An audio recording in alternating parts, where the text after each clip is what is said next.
Ahoy and welcome. I am Lee, the Pirate Tester, and today I am joined by the wonderful Simon Tomes. Welcome, Simon. Ahoy, Lee. It's a privilege to be part of your racket today. It's nice for me to be back to being the interviewer after you speaking to me on your hosting duty last week. So yeah, normality is restored. I'm not the one doing most of the talking this time. Absolutely. So as ever, I always like finding out what people do and their journey. Now, I'm aware of what you now do because you've recently got a new role um, covering for someone I've previously spoken with. So, would you like to let people know what it is you currently do, and then we'll go on to your journey of all the things you've done before that? Absolutely. Yeah. So I have stepped into the world of community management, and I have the official title of community boss at a company called Ministry of Testing, which is a community for people who have an interest in software testing. So yeah, it's new since I guess May, and I made a decision kind of earlier on in the year that I wanted to move into this role, so kind of start doing some training and kind of embedding myself in the community of community managers to learn more about the craft. And it's never looked back. It's been incredible so far. I'm very fortunate that I'm familiar with the community, having as a member for a while, and also very familiar with the domain of software testing, having been a software tester pretty much throughout my whole career. So, what is it that made you choose to move out of software and into community? Well, I think I got to the stage of my career where I could have an impact within a company. So in different companies I've worked at, I've been like a team lead or a manager type role, and working with a team and helping support them to grow, and that's cool. And very grateful for all the experiences I've had as a manager or leader. And I was like, well, what is it that I enjoy doing? And the tasks and activities tended to lend itself well to community related things. And I was like, well, how could I have a bigger impact on just humankind, or like people in general? And how could I sort of play a bigger part in making a difference in someone else's career? Maybe it's people that I don't know that well, or not working with directly. And I think my assumption so far is that I can have a greater impact on a group of people in this role as a community manager.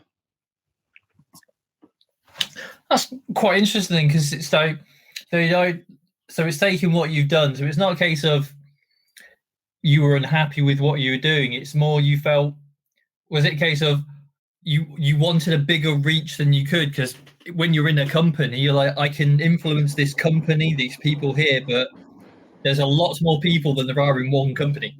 Yeah, that's it. And I got a glimpse of it when I first set up a business, and I was part of a community in South London, like an in-person community of entrepreneurs and people who are looking to start their own businesses. And I was just like, oh, wow, really, you can connect with people, and we're all trying to help each other out and share ideas and support each other. And then I was also part of Ministry of Testing as a software tester at the time, and you kind of see the power that it has on, even like one conversation can change someone's career, or one article that someone can read, or one presentation or talk that they can watch. And also, the opportunity for people to get out there and speak and share their thoughts and opinions. Like it can be, it sounds pretty full on, but it can be life-changing for those individuals. So yeah, I'll always be a software tester. Like I have, I would say I'm obsessed with exploratory testing, and will continue to be throughout my career, even as a in my community boss capacity.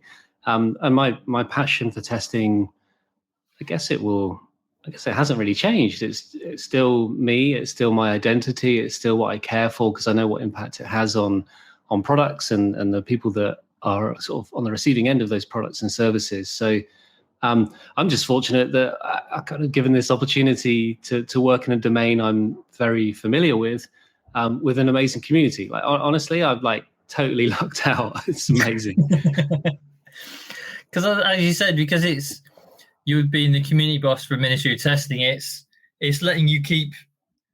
It's like you going with, well, I get to try this community stuff, but at the same time, I'm not abandoning your roots of software testing. It's like, cool, I get to be still involved with it, but try out and have the reach that you want.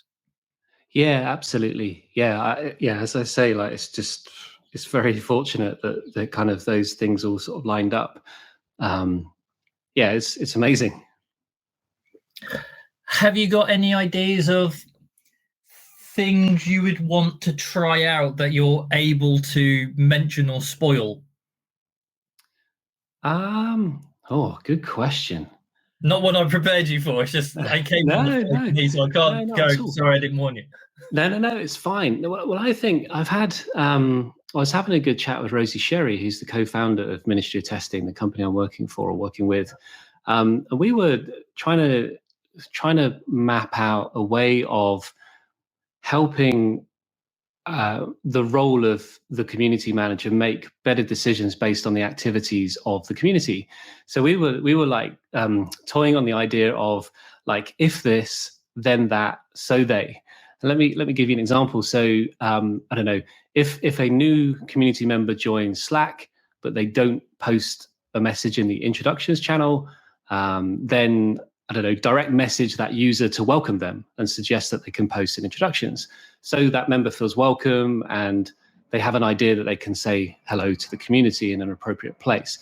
So it's trying to look at, that's just one example. And I feel, community folks are on different journeys and they are sort of in different places on their part of the community. And it's trying to use observations and grouping together data to see what activities are happening and what a community manager might do based on those activities. So just to kind of establish a bit of a framework, and not to make it so robotic or automatic or automated, but more just so there's sort of identifiers to go, I can do that, or oh yeah, I should be doing that because this cohort of people are doing those things.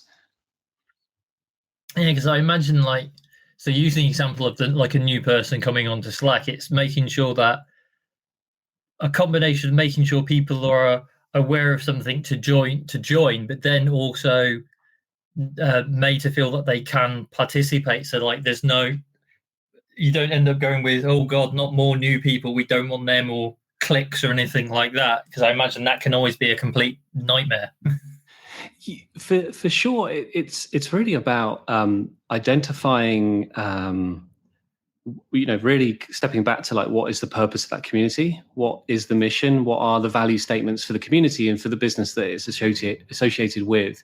And that ultimate goal to allow a community member to feel safe and to feel a sense of belonging, that they can build, have good conversations, they can collaborate with others, they can connect with people in meaningful ways, and they can probably, find a way to educate themselves and improve themselves in their career.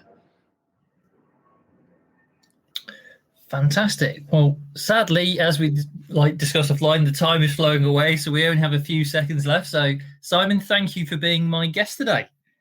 Thanks so much, Lee. It's been great. Bye, all.